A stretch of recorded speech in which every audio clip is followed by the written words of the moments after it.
అధికారం కోసం ఏమైనా చేయొచ్చా? అధికారాన్ని అతుక్కు పెట్టుకుని ఉండటానికి ఎంతకైనా దిగజారొచ్చా? తయ్యిప్ ఎర్డోగన్ మనకు తెలుసు. ఈయన టర్కీ అధ్యక్షుడు. టర్కీలో నిరసనలు జరుగుతున్నాయి. ఇప్పుడు టర్కీని తయ్యిప్ ఎర్డోగన్ అని ఆయన పరిపాలిస్తున్నారు. ఆయన ఎంతకు దిగజారంటే గత 24-20 సంవత్సరాలుగా అధికారానికి అతుక్కు పెట్టుకునే ఉన్నారు. ఇన్ఫాక్ట్ రాజ్యాంగాన్ని కూడా సవరించి ఊరుకోలేదు. Prime minister powers, president powers, ఇలా రకరకాలుగా పాత్రలు పోషిస్తూ టర్కీని ప్రెసిడెన్షియల్ మోడ్లోకి తీసుకెళ్లారు. ఒకప్పుడు ఆయన ఐడియాలజీ ఏం చెప్పుకునేవాళ్ళు తెలుసా? ఆయన మొదట్లో నేను చాలా సెక్యులర్ అని చెప్పుకునేవాళ్ళు. ఇప్పుడు కన్జర్వేటివ్ ఇస్లామిక్ కల్చర్ని ప్రమోట్ చేస్తున్నారు.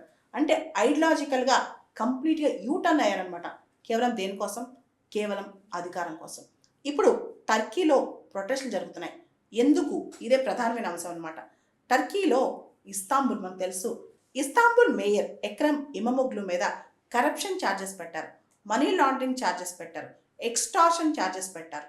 ఇంకా చెప్పాలంటే ఎర్డోగన్ జ్యుడిషియరీ న్యాయ వ్యవస్థ చేతే ఆయన పైన అరెస్ట్ వారెంట్ ఇప్పించారు. ఆయన డిగ్రీ కూడా తప్పుగా సంపాదించారని ఆయన డిగ్రీ కూడా క్యాన్సిల్ చేశారు. అంటే 2028లో టర్కీ ప్రెసిడెన్షియల్ ఎలక్షన్స్లో ఎట్టి పరిస్థితుల్లో ఇమమోగ్లు కొంచెం కాంపిటీషన్ కూడా ఇవ్వకూడదని కోరుకుంటున్నాడు తయ్యిప్ ఎర్దోగన్. ఇదే ఆయన స్ట్రెంగ్త్ అనమాట. సో మొత్తం టర్కీ తనతో ఉండాలి, ఇమమోగ్లు లాంటి కాంపిటీషన్ తనకు ఉండకూడదని చెప్పి ఎర్డోగన్ భావిస్తున్నారనమాట.